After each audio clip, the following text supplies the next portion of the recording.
GNC 582. It's Monday, June 7th, and you're listening to the Geek News Central podcast, sponsored by GoDaddy.com. Geek News Central is a proud member of the Tech Podcast Network. If it's tech, it's here. Everyone, yes, I'm in the state of Texas. I've got a great show for you. You know what to do next. Strap in. Here it comes.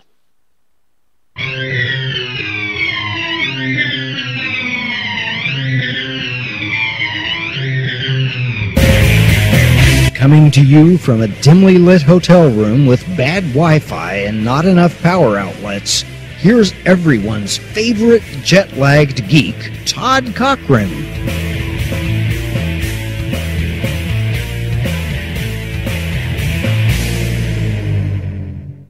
Aloha and welcome to the Geek News Central podcast, coming to you as live as it can be from the state of Texas via the Geek News Central portable studio, powered by Clear, Verizon, and Sprint. We'll talk about that here in a minute.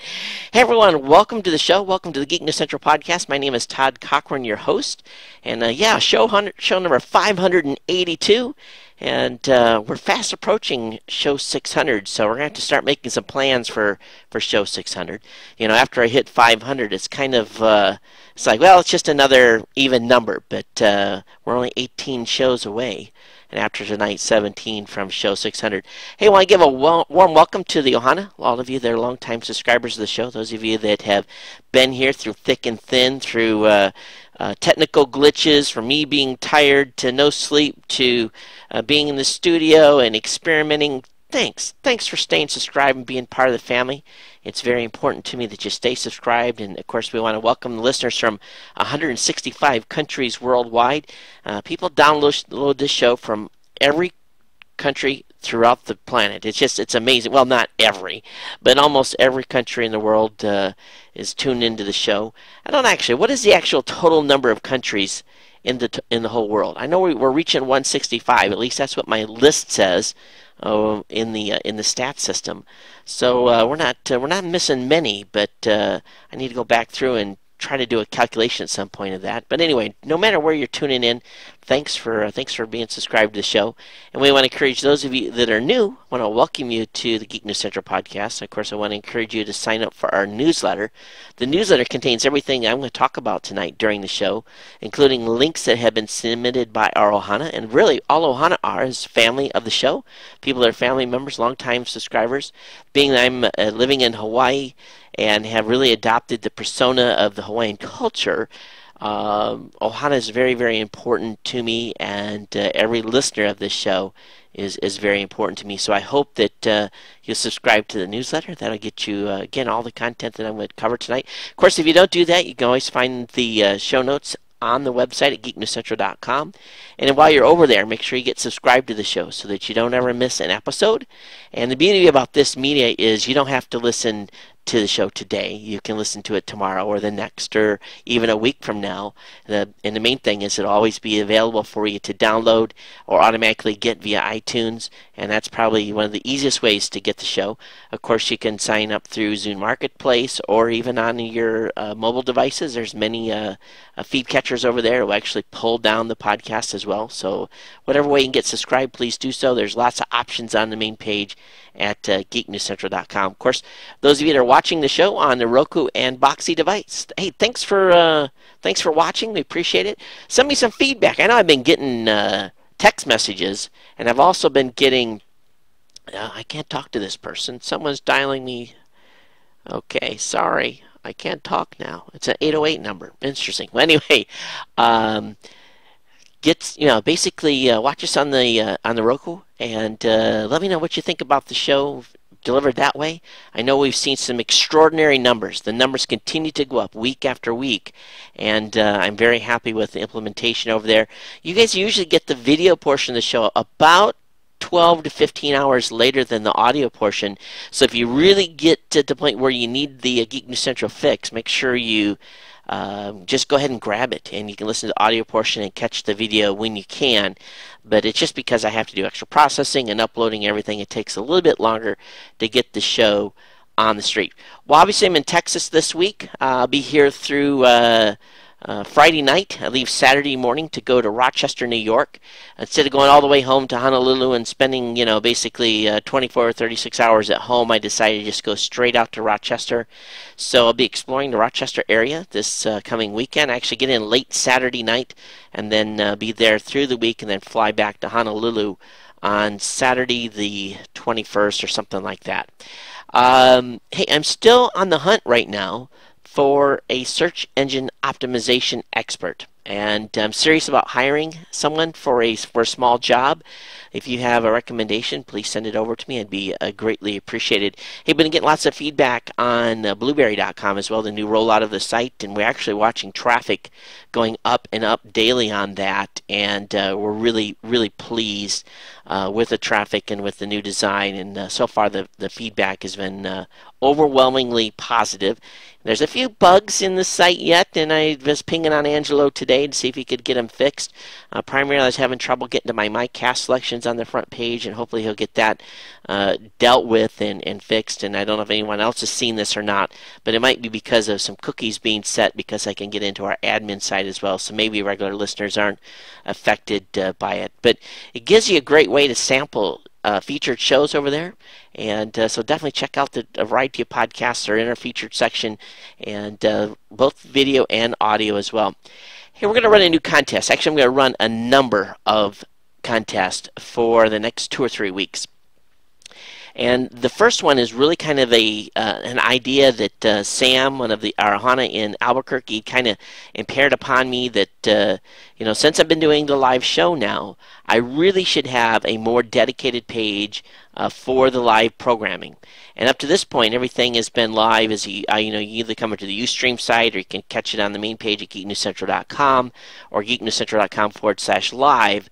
But I really think we're going to have to get to the point now where maybe it's time to add some additional elements and come up with a live.geeknewscentral.com as an actual landing page for the show. So what I'm looking for is design, a design for live.geeknewscentral.com, staying within the motif of the current header design of the site that makes it a little easier so we don't have to do a lot of stuff with CSS. But do a mock-up design. If you think you have some ideas on what a good live page would be, a dedicated live page, feel free to go ahead and design something up and submit that to me. And in 2 weeks from today, actually the show when I get back to Honolulu, will take all the design inputs, and then I will, if you can implement it, we will have you do the implementation as well. If you can't, I'll just award someone a fat, cool check of $250. So design the new live.geeknewscentral.com page, come up with an idea, and if your design is picked, you'll win a cool $250 in cash.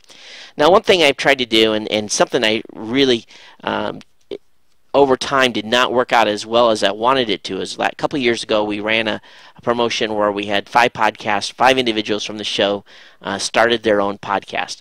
Those folks some of them have remained running and are up on their own and continue to build their shows. And at some point here we'll talk about each of those shows and what has happened over the past year and a half. But what I've got to thinking about was, what's a better way for me to help someone that has an idea? Now, there is a tough economic situation right now in this country. Many of you are probably out of work. Some of you maybe have cut back, and maybe you've just got an idea towards something that you'd like to start, and maybe just need a little bit of seed cash to get started. So what I'd like to do is take ideas from the audience. If you have an idea on something that you wanted to do forever, something that you've wanted to build out, and if I find that the idea is good, maybe I will provide some investment in that seed idea. So feel free to send me your ideas over, and if you want me to have something there would be a non-disclosure, we'll do that as well. But I really think at this time it's time for me to kind of help some folks with some ideas, and we're talking about very small investments, probably under $500, where I would help you get up get a domain, get the websites initially started, so something to that effect. And I don't know how many of these I'll be able to do throughout the year, but this is basically a way for me to kind of help all of you reach some of your goals, and maybe we can work together and build something bigger. And this is something that I'm going to be taking out of my personal income. It's not something that's going to come out of my corporate check. So if you have an idea or something that you'd like to put together, feel free to forward me that idea over at geeknews@gmail.com, and we'll get that going. So we're going to have the live.geeknewscentral.com design and implementation announced 2 weeks from today. My idea is being submitted by the Ohana. We're going to have this ongoing idea type of, if you have an idea about some sort of a website or some sort of a business, see if I can help you with a little bit of seed money to get started. Again, these are very small projects that would be something that would initially get you going. And then we're going to get into a final promotion, and that is where one of our sponsors have basically, well, really, I'm going to be paying for it. But if you've never used GoToMeeting, this is for those of you that have never used it before. I want you all, if you've never tried it, to feel free to do a trial, 30-day trial, see what you like about it. And then 3 weeks from today, so that would be, let me look at the calendar here. That would be on the 28th of June. On the 28th of June, we'll give one of the Ohana that has never used GoToMeeting before, we'll give them a cash value worth 3 months credit towards a GoToMeeting plan so they can use it and be courtesy of Geek News Central. It's something I will pay you, and you will use that to pay the bill for the actual signing up for the application. So it's not something I'm going to pay, so it's just going to be a straight cash reward of $150. So anyway, let me know. By the end of the you're going to have your submissions in by the 25th, okay, 25th, 26th of June, of what you liked about the application, what you've hated, how you're going to use it, and so forth. So anyway, a couple of little contests and some ideas. So we're just, we're kind of playing with this a little bit here. And it's just some stuff I want to do to help keep us moving through the summer months as well. And I think that's the most important thing. All right, let me go ahead here and as a reminder, make sure you get over to geeknewscentral.com/offers. There's a lot of offers over there that will help keep the lights on here at Geek News Central. And of course, check out the Geek News Central Insider. If you want to become an insider, go to geeknewscentral.com/insider. And probably what I'll do in another 2 to 3 weeks, I'll probably put out another insider report. And it'll be the third one that will be coming out. So geeknewscentral.com/insider if you want to sign up for that.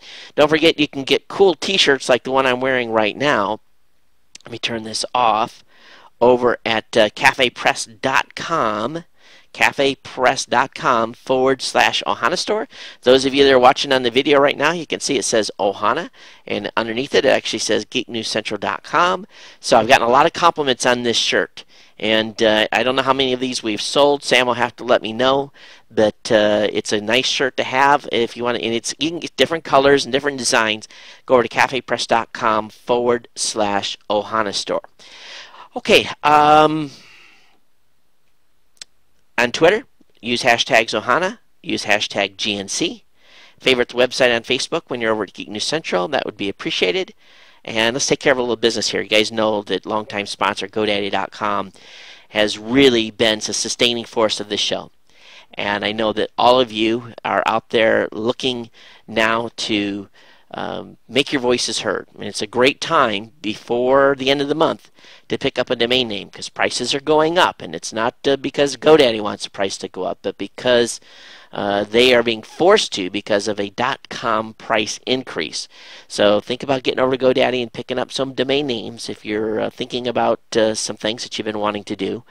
And while you're over there, check out all the great products and services they have. If you're looking for a hosting account, if you're looking for a dedicated server, maybe getting ready to graduate your current website from a shared hosting account to a dedicated server, a virtual dedicated server, you can save a lot of money by using my promo codes. And share my promo codes with your friends, family members, people that you know.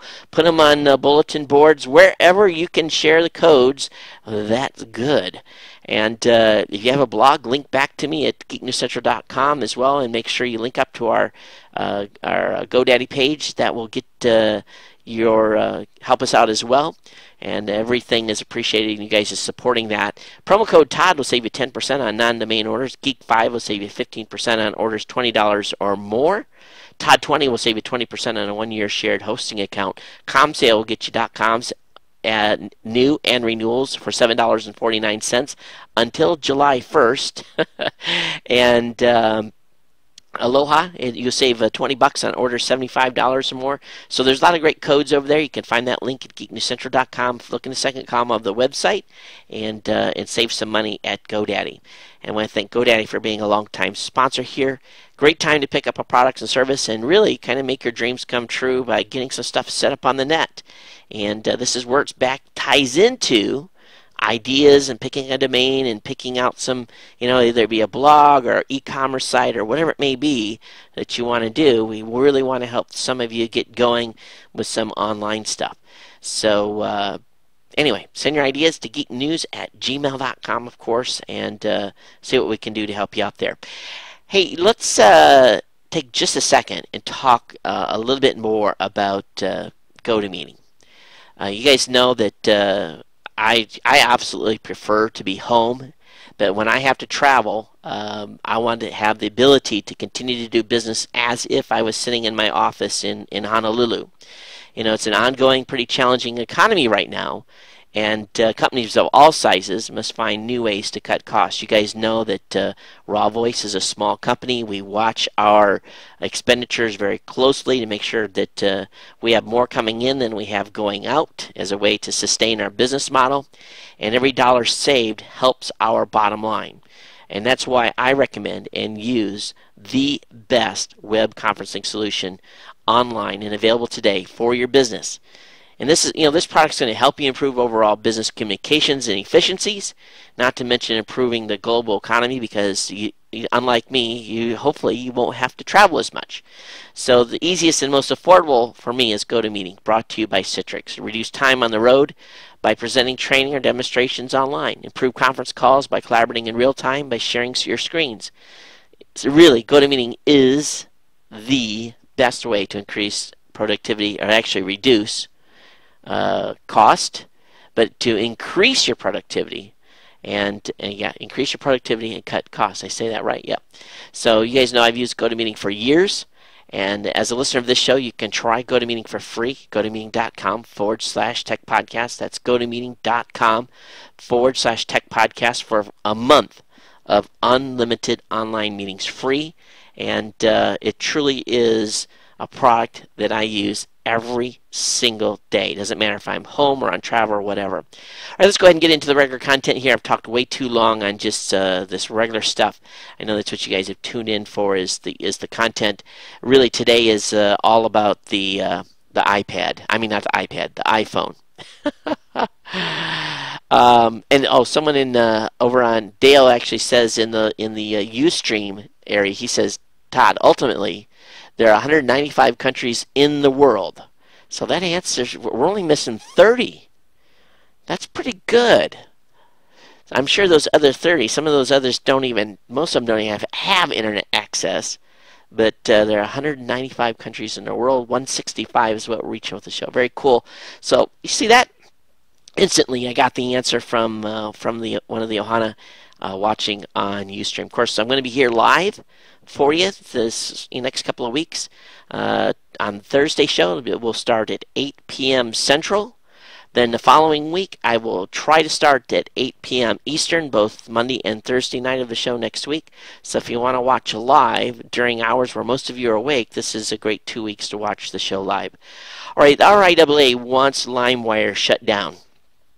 And they're quoting to asking the judge, the federal judge overseeing the Limewire case, to slap a permanent injunction on Limewire, quote unquote, until it can clean up its copyright troubles to the label's satisfaction. They're saying it is patently obvious that the rampant illegal conduct that Limewire intentionally induced and for which it has been judged liable will continue uninterrupted day after day unless and until the court issues an injunction to rein the mass infringement operation, says the recording industry via the court request. And we know that Limewire was found liable for massive copyright infringement a few weeks ago. Matter of fact, their CEO was held accountable on some of that. So we'll see what happens here. Now they're saying in the week since this court order, they are asking, what has Limewire done to try to halt or limit the infringement? And they say, from all appearances, nothing. And the RIAA wants the judge to shut down the service and forbid Limewire from distributing its software or running advertising. For the service to reopen, they'd have to meet the RIAA satisfaction that they weren't infringing. So kind of a curious move here by the RIAA. We'll see what happens here. And of course, Limewire responded in saying that a permanent injunction is not the best course of action. It said it could hold back the creation of new digital music technology that Limewire is in the process of developing and does not benefit the industry as a whole. So we'll see where this falls out. But obviously the RIAA is definitely wants to put the slap on Limewire and get them shut down. Hey, we will talk more about iPhone 4 near the end of the show, and the reason is there's just so much. It dominated the news today. I wanted to get the other news of the day out. I'm sure many of you have already read about stuff about the iPhone version 4, and you may not even want to listen to that portion of the show, so I saved it to close to the end. I do have some other cool articles to talk about after the iPhone 4 coverage, so you don't want to leave. There will be some additional content. Hey, over in Chattanooga, Tennessee, this is pretty exciting stuff. I remember probably when I first joined the Navy, I had went home on vacation. I had came back and was driving. I was actually going to school in Millington, Tennessee. That's where the Navy's A school was, where you went and actually learned your technical trade. And I was driving back, coming south, and actually stopped in Chattanooga to get gas one time, and actually got off at an exit that, let's put it this way, it was a scary part of Chattanooga. But this is interesting. The fourth largest city in Tennessee is about to get the fastest municipal providing internet and IP video service in the United States. Chattanooga's city-owned EPB Fiber Optics promises that its residents are going to be able to buy what they're calling Fi-Speed internet, 150 megabits, fiber-to-home broadband with down and upload speeds, again, of 150 megs. This is amazing. Now, this puts Chattanooga many years ahead of the FCC's goal for the National Broadband Plan. You know, this is great. Here we have another municipal internet service provider that is being able to deploy fiber to the home to all of Chattanooga residents and be able to provide 150 megs up and down. Now, should make other municipalities sit up and really take notice.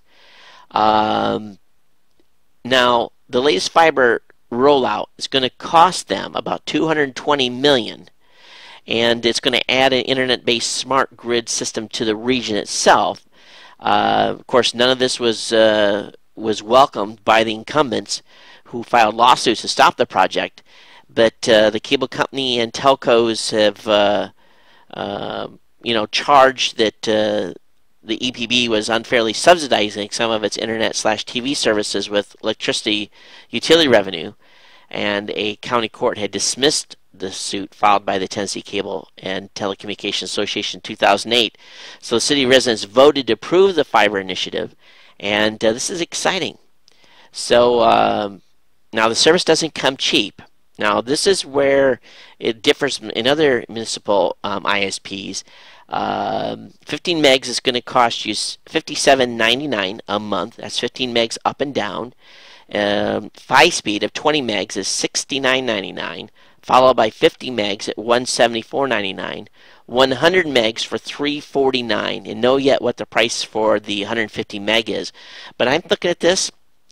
I would happily pay $174.99 for 50 meg service up and down. If I could get that guaranteed, there would be no problem with me writing the check. Now, if I needed more bandwidth, now you think about this, 100 megs for $349, unheard of.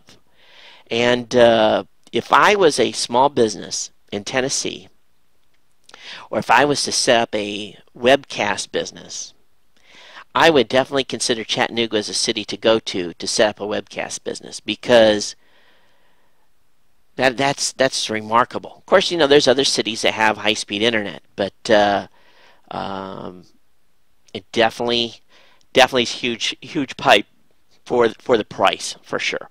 Anyway, so if you live within the Chattanooga area, please email me, geeknews@gmail.com. Let me know if you're going to pick the service up, or what the word is in the local area. Is it going to come to you anytime soon? When are you going to see it deployed? But pretty exciting if you live in that region, for sure. All right, for those of you that use Adobe Reader, there's a 0-day exploit out right now, and it's in the wild. Adobe has announced an exploitable flaw in Adobe Reader 9, Acrobat 9, Flash 9 and 10 has been discovered and is being actively exploited. Those of you running Windows, Mac, and Linux versions are all affected. The flaw allows arbitrary code execution by attackers, and hence it is deemed critical. Adobe has no fix available, and Adobe Reader 8 is unaffected. So if you want to uninstall to Adobe Reader 8, Flash 10.1 can be downgraded as well. That would provide some production, but they're saying on Windows, if you remove the file authplay.dll,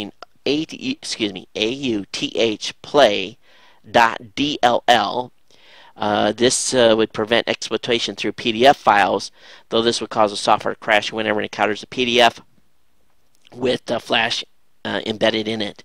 So just be careful out there. If you're not going to sites that you don't know, you could be setting yourself up for some pain. Hey, the BBC is reporting that Foxconn, and of course this is the company that is based out of Taiwan that has factories in China, has given workers a second pay raise. Now, no really announcement by Foxconn on why they have done this, but this is the second increase in pay. They're going to see here, if I'm reading this correctly, the factory workers are going to go from, what's the total dollars here? They're going to go, the plant would raise wages from 1,200 won to 2,000 won, and I guess that's a month. And to get that pay raise, workers, and that's roughly at 1,200 won, at roughly $176. To get that pay raise, workers are going to have to pass a performance test lasting 3 months. Now that kind of sounds fishy, doesn't it? New employees will be put on probation for the same amount of time before getting the increase, and pay increases for workers at Foxconn's other Chinese plants and employees. More than 800,000 people in China will be announced from July 1st. And the Foxconn folks are saying this wage increase that was instituted to safeguard the dignity of workers. I'm sure what it was is they've gotten some international pressure here. Now, what does that have? Well, how's that going to affect all of us? Well, in all honesty, I'd be willing to pay a little bit more for electronics, so that people could earn a little bit more money in the factories. Now, over time, salaries are going to increase to the point where manufacturers are going to be looking for another place to build stuff. But still, if you think about it, compared to American standards, $176 a month, that's slave wages. That's it's horrible. But if you look at the economy of China, I don't know how much. Maybe I know Andy Brown listens to the show. And I know Andy's in Shanghai. Andy, what is 176 or 1,200 won? How far does that go in China? And for those of you that are familiar with China, I'm just kind of curious what the spending power of 1,200 to 2,000 won per month is. So love to hear some feedback from some, because I really don't know what the buying power is. I know how far dollars go in places like Thailand and so forth, but I'm really not familiar with how far that would go in China. So love to hear some feedback on that. But anyway, geeknews@gmail.com if you have feedback. And what do you think this is going to mean for the global economy? Moving on, Service Pack 1 is coming to Windows 7 soon. Of course, while most attention was focused on the keynote today at Apple's WWDC event, Microsoft is doing its own major event this week called TechEd. Microsoft revealed it's working on Service Pack 1, and it expects to have the beta version available in July, which would probably mean an October or November rollout of Service Pack 1. So we'll keep an eye out on that and see if we see additional news on this. Let me move this down. I don't think I'm ready to get into this. Last week we talked a little bit about Apple TV. Of course, there was no announcement today by Apple about Apple TV, and which was come as a little bit of a surprise to people. But there are some predictions made from last week's commentary about Apple possibly building an Apple TV based upon the iPad operating system. Essentially, they feel that if Apple does this right, Apple will remain a closed garden, and it will make TV producers submit to their will, just as they've made the music industry submit to their will. Now, with the number of iPads that have been sold since the introduction, I think most manufacturers today and most media outlets are probably a little bit worried about the power that Apple is starting to control over online media. Steve Jobs kind of brushed off Boxee and Roku, and I still think those are two great options. I know that Magnavox TVs are having Voodoo built in. Boxee's being built into a number of devices. Roku still continues to be a standalone device. Even though it's a standalone device, we've seen great traction. I just can't wait till this stuff gets actually in television sets itself. But TechCrunch envisions the future of Apple to really put pressure on people like USA Network, NBA, PBS, all these other small to semi-large content creators to put channels in their device and to build walled gardens around it that I don't know that would be necessarily better for consumers what they have now or not. But what do you guys think? Do you think if Apple TV gets their act together, if Apple gets their act together on Apple TV, what do you think will happen? I just can't see them leaving this segment alone and letting folks like Google, who'll be coming out with Google TV, which will be the 500-pound gorilla in the room, and then Boxee and Roku and other devices like the New and the Pop Box to go this alone. I just don't see that this is going to happen, but they could. And I was hoping that there'd be an announcement today. Of course, I was in the airplane and I was actively checking updates when I would land between different locations.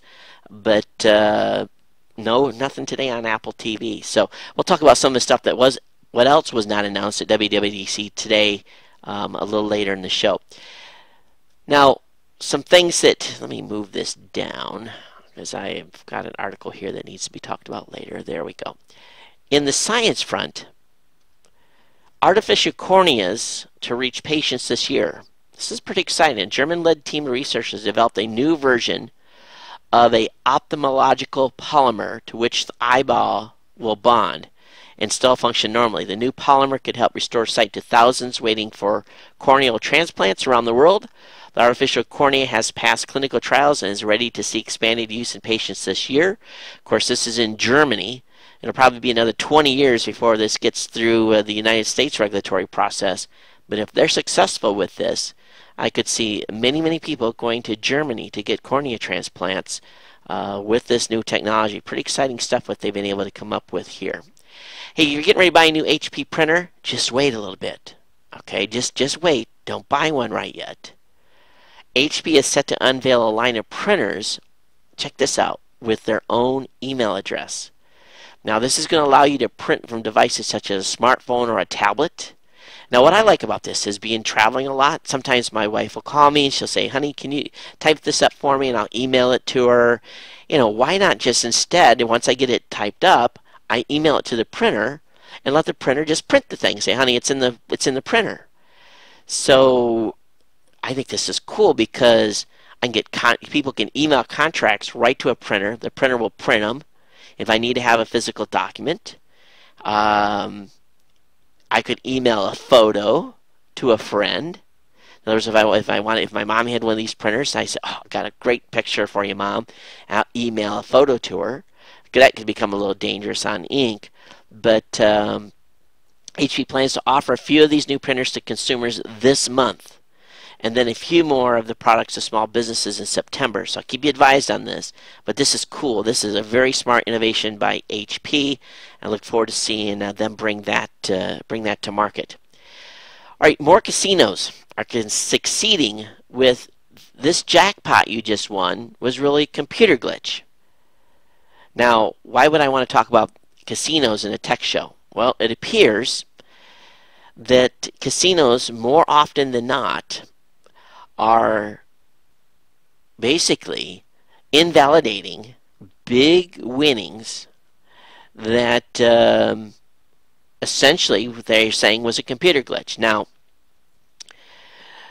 a couple who thought they'd won an $11 million jackpot from a slot machine have had the award reduced to $1,600 after the casino and the state gaming authority determined that it was a glitch. You know, I think this is bogus. You know, while I'm not going to expound the values of gambling or not, that's not mine to decide. That's your decision to decide whether you want to gamble or not. But if someone is going to go to a casino and the machine says you've won $11 million, well, that casino better be writing me a check for $11 million minus what I owe Uncle Sam. Now, a similar situation happened back in March with a $42 million prize being taken away because of a so-called computer glitch. I think that should be on the casino. You know, if you didn't test your software good enough and you're going to say I won $42 million and you're going to take it away, I think you're going to have to share some time with my lawyer. But what do you guys think about that? Makes you want to really think about whether or not you want to go to Vegas or any other casino and put your money in a slot machine, knowing that at least 2 cases, prizes have been invalidated, big winnings have been invalidated because they said it was a computer glitch. Boy, makes me really sit back and go, According to the casino, the $11 million was what we called a reset value. It's what the jackpot would have been after the prize was claimed. Okay. I don't know about that. Anyway, makes me really go, really, really does. Makes me really think about ever wanting to put any money in a slot machine ever again.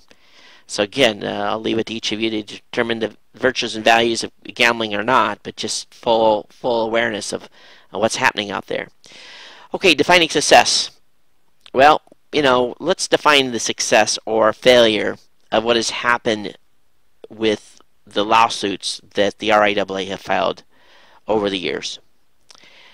Now, this is pretty amazing here. Data from the recording industry's lawsuits revealed in a court case showed that 11,000 of the 18,000 does, in other words, John Does, settled immediately or had their cases dropped by the labels. 7,000 either refused to settle or never responded to the settlement letter, but after the RIAA subpoenaed their identities and filed named lawsuits against them, nearly every person settled. Now, after years of litigation, the number of people pursued a trial all the way to a verdict can be counted on one hand. And we know that most of them have lost massively. So the question we have to ask for this, has this been a, you know, sure, they've sued 18,000 people and gotten, you know, anywhere from $2,500 to $15,000 from each one of them. And what has this ended up in? Has this ended up in the recording industry being forever damaged and how we look upon it as consumers of music? So we know that the EMI threatened to leave the RIAA and the IFPI if it didn't back down from the lawsuits. We know that Sony said that the campaigns were so successful that it was a money pit, and that they feel that it costs the industry millions and millions of dollars without bringing anything near that much in settlement fees. In other words, people have been so turned off on this.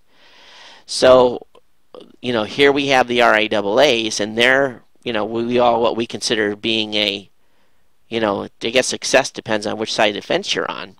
So the question is, with the MPAA now ramping up its lawsuit engine, going after folks that are peer-to-peer sharing movies, will we be looking at movies the same way many of us look at music? Now, here's a question I want to ask all of you, so you can send me some feedback here. Have you stopped buying music because of what the RIAA did? How are you getting music now? Are you not buying? Are you just buying singles of just of music here and there? Are you still buying full albums? How has the RIAA's actions changed the way you buy media? I would really like to hear that, some feedback from all of you. And you just give me an honest assessment. And if you're still getting stuff sneakernet or peer-to-peer, you don't have to tell me that in the email. But basically, all I really want to know is how this has changed your buying habits of music. Is it not changed it at all? Have you boycotted? What have you done? So feedback, geeknews@gmail.com. Of course, you can call the voicemail hotline 24 hours a day, 7 days a week at 619-342-7365. In a ruling, this is an article over in Tech Dirt. Boy, oh boy. This is a bad one, folks.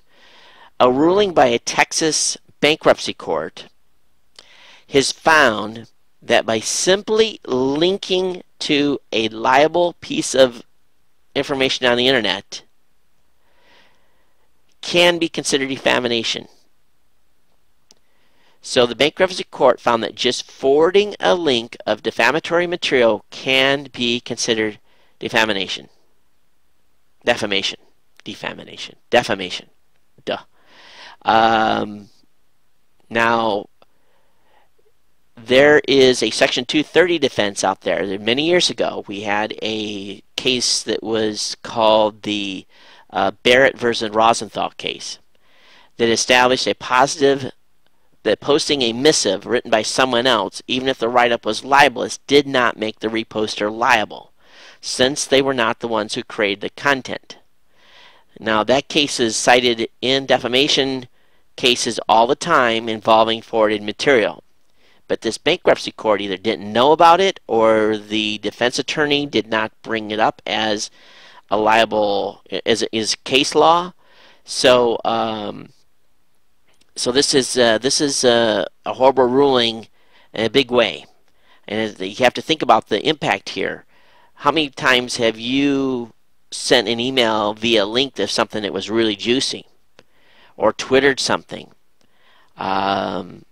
This should make everyone just a little bit worried. Now, hopefully, the defense attorney on this will immediately appeal this, and hopefully he'll get his act together and cite this Section 230 safe harbor defense and get this overturned.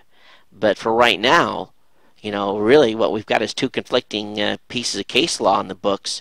And depending on where you go to court, a lot of these cases like to be done in Texas 2nd District, because it seems to be that's where a lot of cases are brought to court, and for people looking for money and so forth, and with a lot of positive returns for those types of lawsuits. Okay, let's talk a little bit about space here. NASA is doing something really cool. Okay, you want to send your face in space? Yes, let me say that again. You want to send your face into space? Well, NASA wants to help you out with that. Just in time for the last 2 space shuttle flights, NASA is offering to fly pictures of anyone who uploads a headshot on their Face in Space website to the International Space Station. So all you got to do is to faceinspace.nasa.gov, faceinspace.nasa.gov, upload a headshot, register the information, and then after the flight gets back, you will get a basically a little certificate saying that your face flew in space. Digitally, your face will fly in space. So here's what I'm going to do. Oh, you got to be older than 13. I was going to do this for all my kids. It's just a cool little thing, right? Why didn't they make it so you could do your kids?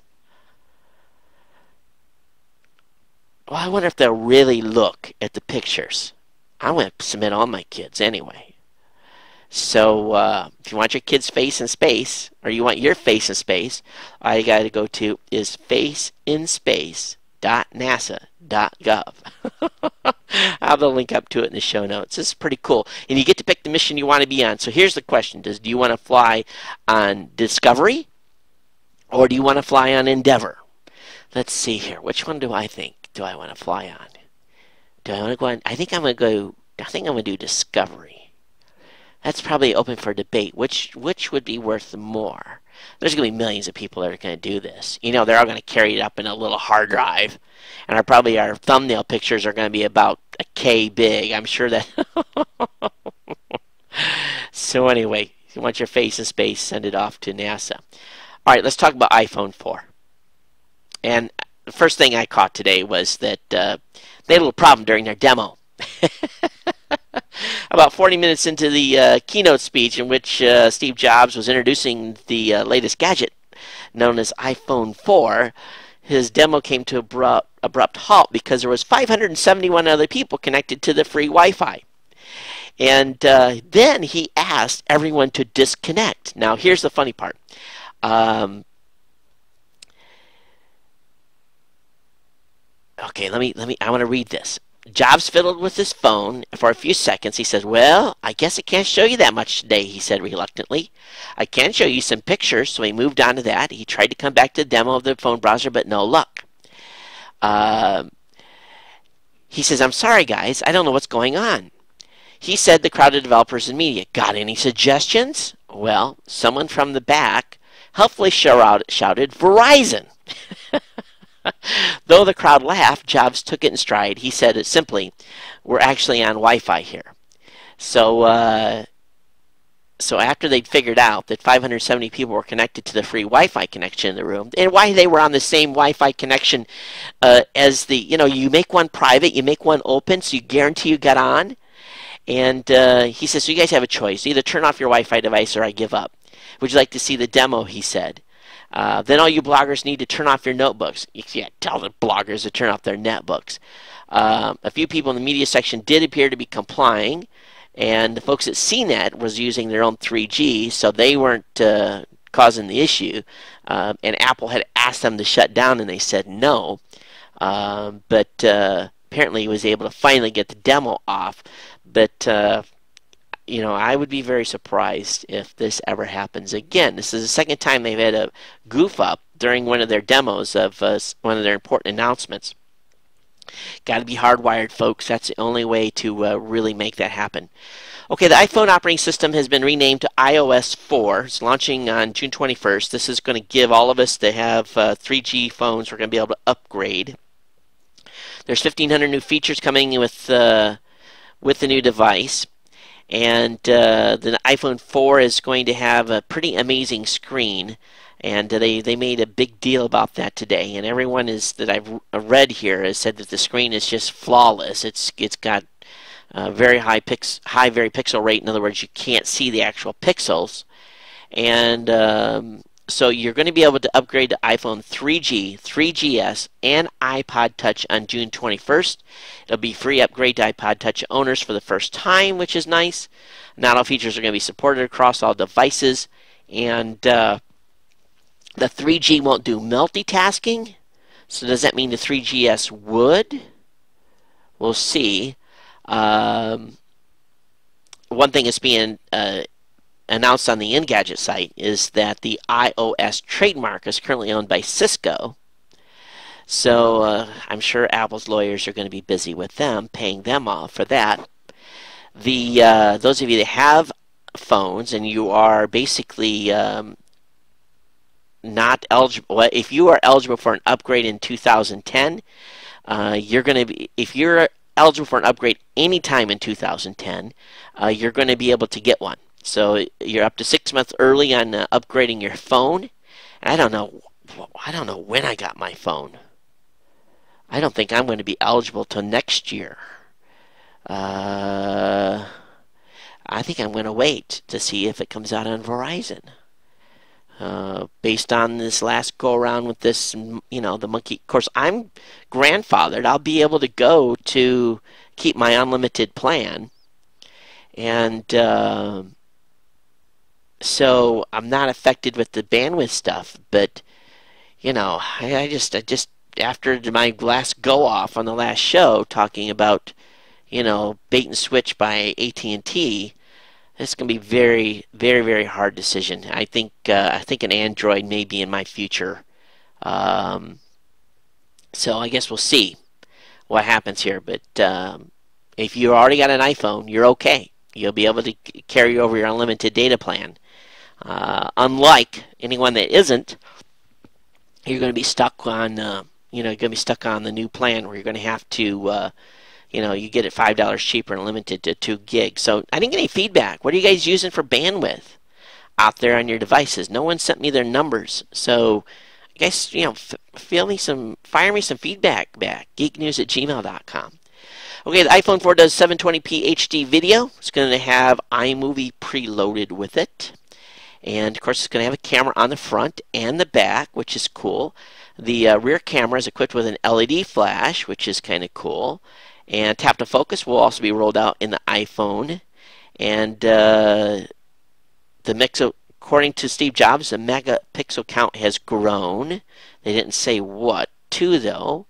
Of course, the iMovie won't come for free. You're going to have to pay $5 for that. And I can't.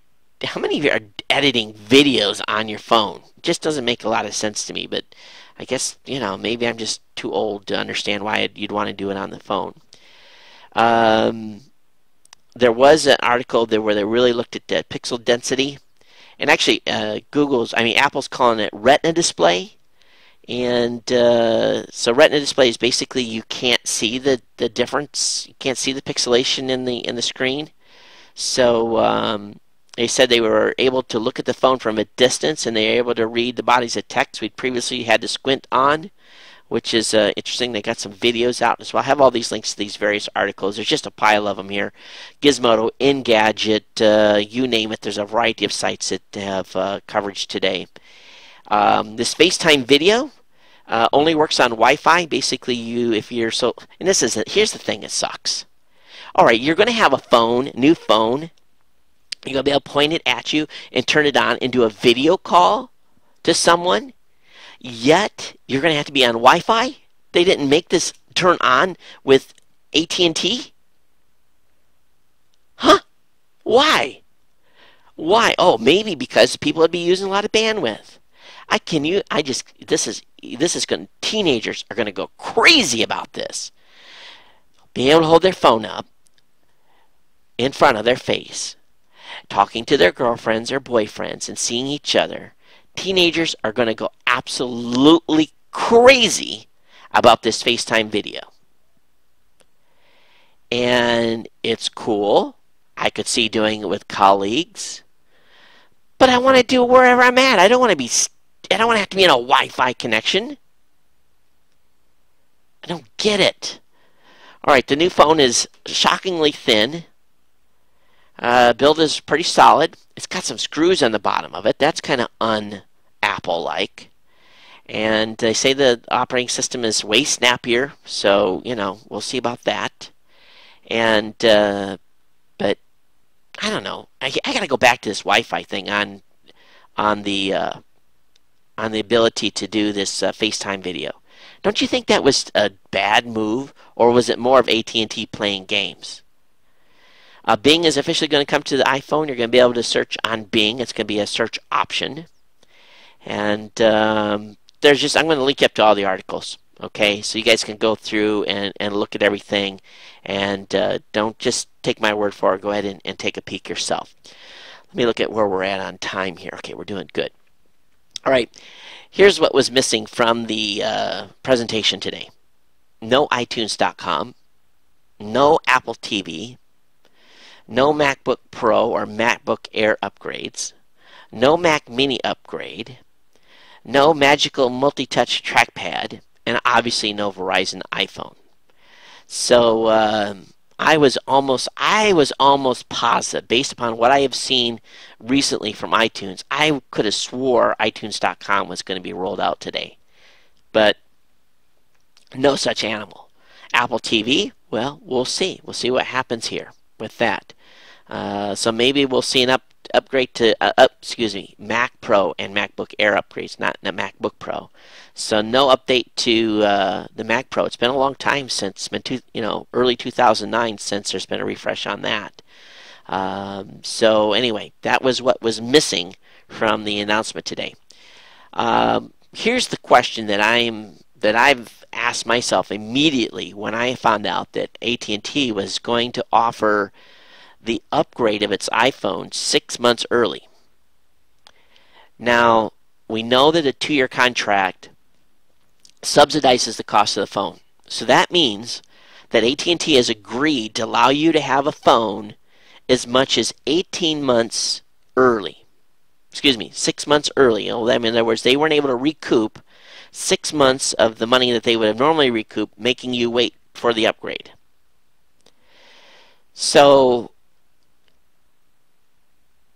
you can buy the phone outright for $599 or $699. You can get the upgrade for $199 for 16 gig or $299 for 32 gig.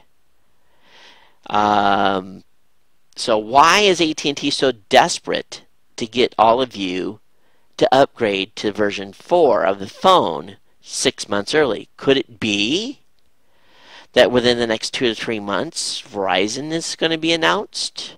The Wall Street Journal has said that the iPhone is coming to Verizon.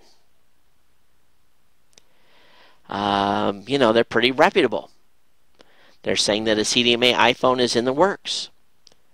Well, okay, what if it's 2011 before it comes out? Well, that doesn't really, that gives no, that only thing they would have done is given AT&T some more money in their pockets if they wouldn't have extended this, allowed you to upgrade early. So why have they allowed any iPhone owner eligible for an upgrade to take it immediately, again, up to 6 months early? Are you guys going to wait? What are you going to do? So that is the question. That's where you go, All right, let's get off this and let's move to a different topic. The FCC has started to do spectrum scavenging. We know that we are out of RF spectrum. So the FCC today released a public notice that seeks to input on allocating the 35 megahertz of spectrum used primarily by weather balloons and weather satellites for wireless broadband. The spectrum sits between 1675 and 1710 megahertz and is known as the Big LEO band. They say using it would help achieve the goal outlined in the National Broadband Plan of finding 300 megahertz for wireless broadband within the next 5 years. The Big LEO band is part of the spectrum allocated for mobile satellite services, which also encompasses L and S band spectrum. That's a total of 90 megahertz. FCC is giving citizens and businesses until June 28th to let the agency know if they're using the band, what for, and when. The FCC also wants to know if there is a more efficient way that some of the traffic transmitted through these airways on behalf of the government could be sent via terrestrial networks. In other words, they'll basically go IP-based. At least that's what I assume, to other satellites that are already in orbit. So we'll see. We'll see what happens with this. Hey, Scoble's got a good article up, and it's a video on Steve Rubel and his favorite iPad apps. And this is a good video. So check this one out. I'll have a link up in the show note to it. And these guys are heavy-duty iPad users, and it'll be a great way for you to go through and find some new apps out there. Hey, Robin Good on his masternewmedia.org website has a post up about wireframing and website prototyping, best free tools to design your website. In my head, I've got ideas all the time for websites and new businesses and different ways to mix and match stuff, and I've never had the ability to, I scratch something on a piece of paper and that's about as good as it gets. But there is some very cool tools out there that'll let you plan what your website's going to look like. Now, what I like about this is that you can really kind of lay out way you want a website designed before you turn it over to a web developer. And if they know what you want, then what that does is that lowers your cost because you're not going back and doing 2 or 3 different revisions. Both of you have a consistent idea of how a website's going to be laid out. So check out these free tools. I wish I'd have known about these a long time ago, because even with my limited artistic skills, I would have been using those tools to draw out exactly what I want to meet the goals I have for Geek News Central and other sites that I run. Okay, that's it for regular content today. And let me go ahead here and open up see what I've got for email. And I haven't opened that up already. Today's show, if you have comments on today's show, you can call the voicemail hotline at 619-342-7365. Of course, you can always drop me an email at geeknews@gmail.com. Hey, see, my mom is watching the show. Hey, Mom, how are you? I know we talked earlier today as I was driving from Dallas. And let me see here. GNC comments. We'll open that up and let that queue up. And waiting for it here to open the folder. Not a lot. Let me look here. I got an email from Lamar. He said, "Hey Todd, AT&T is a really bad company. I really like my iPhone and I'd love to move to T-Mobile without jailbreaking. This new tiered piercing is funny. I got rid of basic texting by using an app and lowered my minutes from 90 to 450. They in turn took 4,000 of my rollover minutes. In other words, took them away from you. It's scary. Saving money with the evil umpire. Patiently waiting for the LTE/4G version of an iPhone. Great show, Lamar." Got an email here from Bam and Jeff. "Hey, Todd, the intro was great. You didn't hurt his feelings, did you? Tell him good job," from Jeff. Hey, Jeff, don't worry. I did. Obviously, I was in the moment of doing the show, but after the show was over, I went out and high-fived him, and he didn't feel bad. He did a great job. And he was just a little nervous. And sister was kind of there trying to help coach too. So we just had fun with the intro. No, don't worry. He was cool. Got an email here from Trucker Tom. He says, "Hey Todd, dark side arises for phone apps." And basically, he says the smartphones and applications that run them take off. Business and consumers are beginning to confront a budding dark side of wireless web.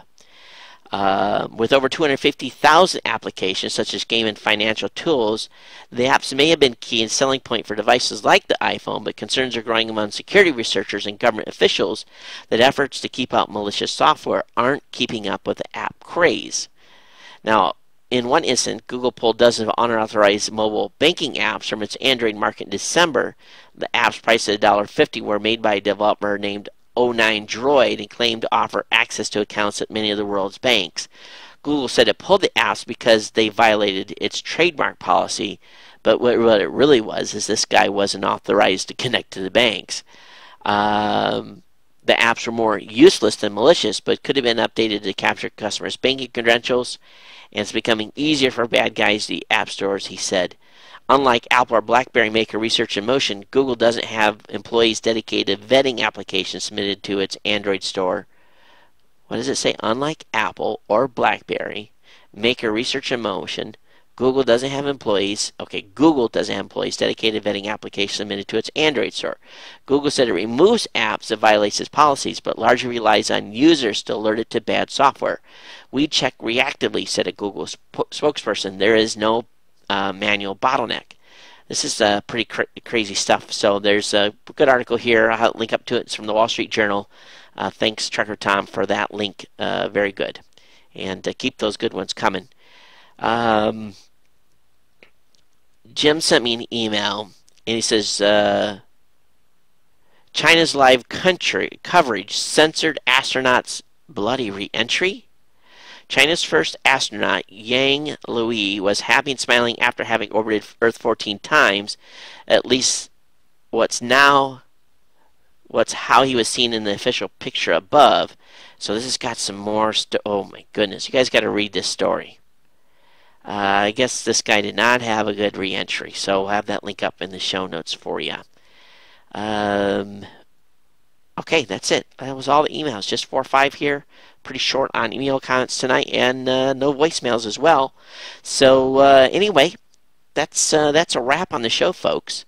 A little bit of a shorter one here. Start off in Texas, and this probably does my body good to get done a little bit early for all of you. But I'll hang out here on Ustream a little bit for everyone. And everyone take care. And definitely send email my way, geeknews@gmail.com, geeknews@gmail.com, voicemail hotline 619-342-7365. I'm surprised, though, that I didn't get more reaction to my going off on AT&T. Either you guys have become so used to me going off, or I need to step it up another notch and do something a little more over the top to get a reaction out of you guys. Anyway, everyone take care and be good. We'll see you on Thursday. Again, if you want to watch live, I'll be up 8 p.m. Central Time for you guys to check the show out. And until next time, everyone take care and aloha.